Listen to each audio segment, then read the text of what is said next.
Holly, by the way. Sure. Yeah, I'm Emma. Okay, I'm gonna say I wasn't sure if your music name was EG or that was your actual name. It's my initials, Emma Grandqvist. So Ah, okay. EG.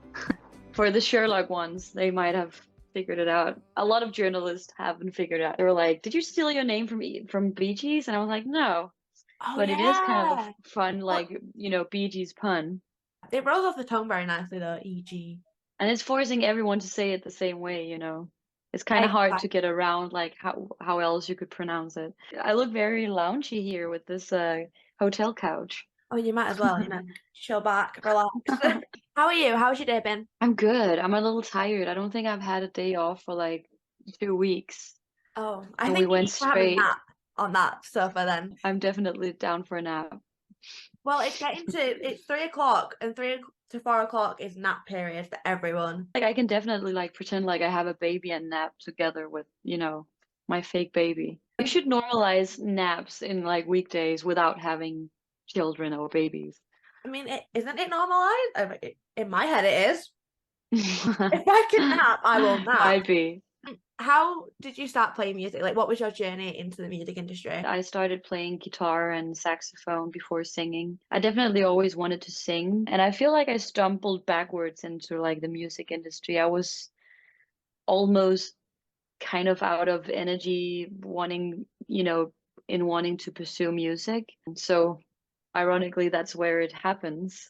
I had applied for like the music conservatory for like a million times and I never made it to a second round. And I had so many friends that played music that were like building a foundation of a successful like career, and I just never felt like I was getting anywhere.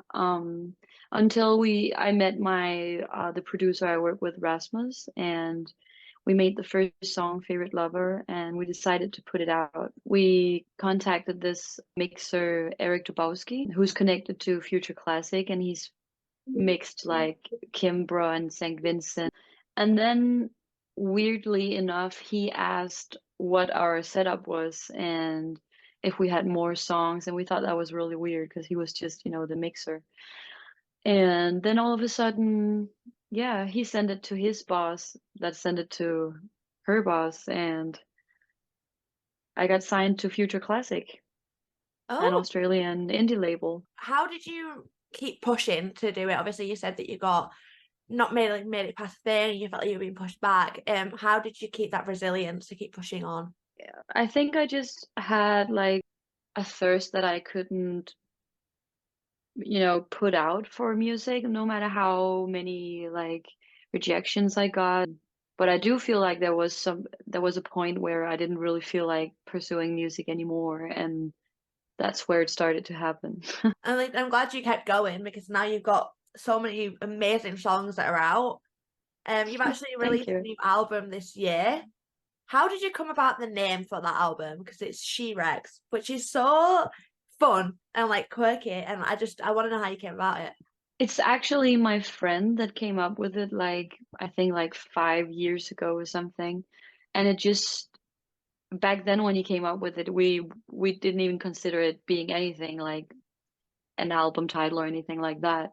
We just liked the expression of being a She-Rex, like a big primitive animal. I kind of like how in Latin, Rex is the patriarchal word for king. And of course, humanity will call like the biggest dinosaur alive, give that one a male Latin name, T-Rex. So I thought it was kind of a way to take that back and be like, women can be fierce and predators as well. So it both feels like saying a female queen or a female king, but it also feels like saying like a female predator. I like that. So you've got the song that's also named She-Rex. Is that all about that then? Like just kind of like female empowerment. We are like also able to be as powerful as you guys.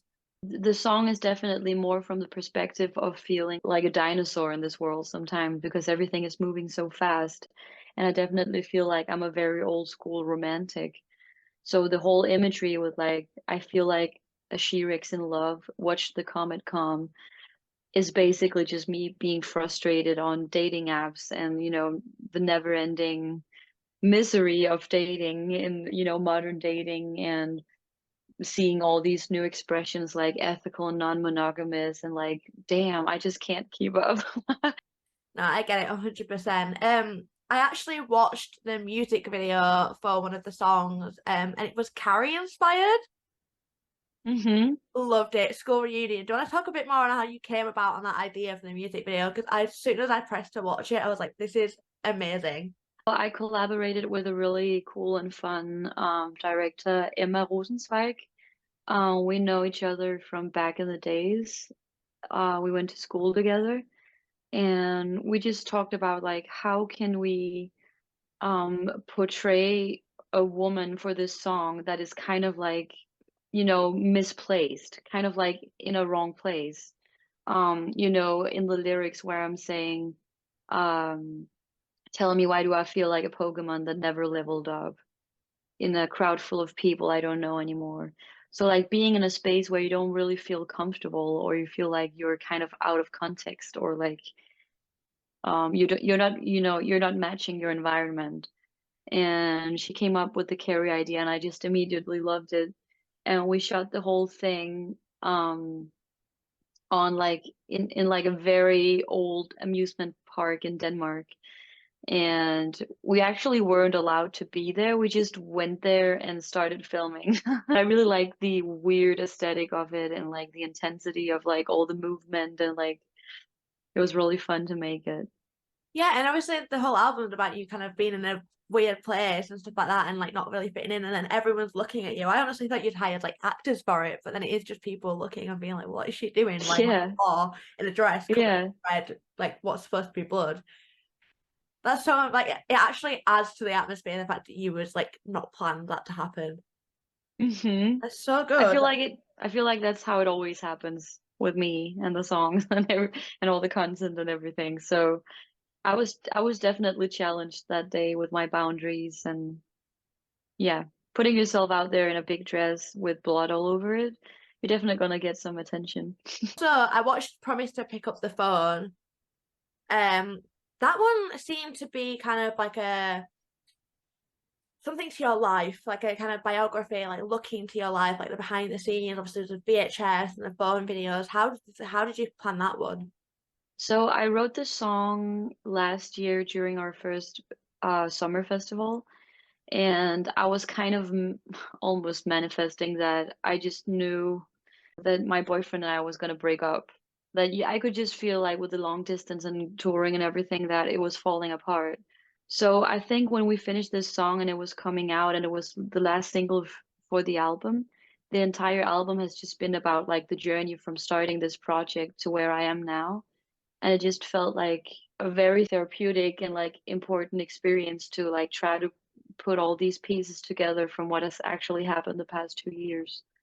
So I just made everyone that I know that's been on tour with me and my band, my manager, agent, everyone just send videos from, what we've done the past 2 years.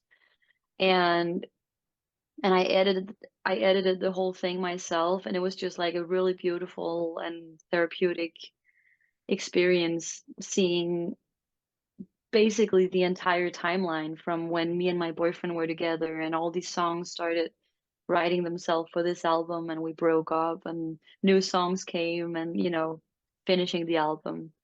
And I also just feel like it's a good way of like summing up the past 2 years with the first two albums and like how fast everything all of a sudden went and all the nominations, all the craziness, all the big shows from small shows. And so it felt like a good way to like, end the first era of the beginning of my project so I can actually go into like writing a new album now on completely what feels like fresh and new terms. How do you kind of come up with the song names? I just felt like, I moved to New York 3 years ago, making the first album. And it's just been a crazy transition moving away from, Denmark and Copenhagen, where all my friends are. I really had a lot of time to sit with a lot of these emotions alone. Have you done any touring? Have you got any tours coming up? We actually have a European tour coming up. So that's the first headliner European tour, and I'm really excited and really nervous about that one. Because I'm like, how do you find music you haven't found before, you know? I don't know how good people are at browsing new music, buying tickets for shows where they don't know the artist yet. So it's creepy territory, but I'm really excited. Okay, well, I'm gonna keep an eye out and then maybe you'll see me in the Hmm. crowd.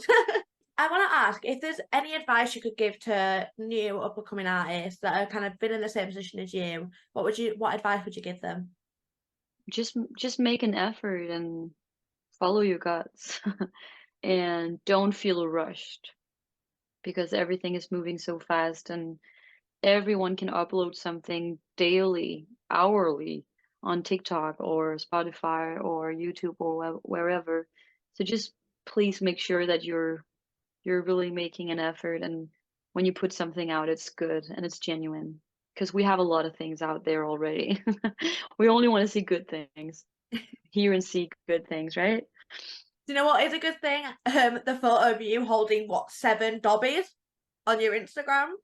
Right? I loved it. Such a Harry Potter freak, and I saw it and I'm like, why is she holding 7 dobbies? I feel like that was literally the first place we went. We were like, where is the Harry Potter shop? Let's go there. Platform 9 3/4. Oh, I did see that one. That was a really long line, so we decided to go with the Dobby shoot instead. Well, it was lovely speaking to you. See you too. And I will keep an eye out for your tour because I will want to be in the audience at some point. So. Yay! I hope so.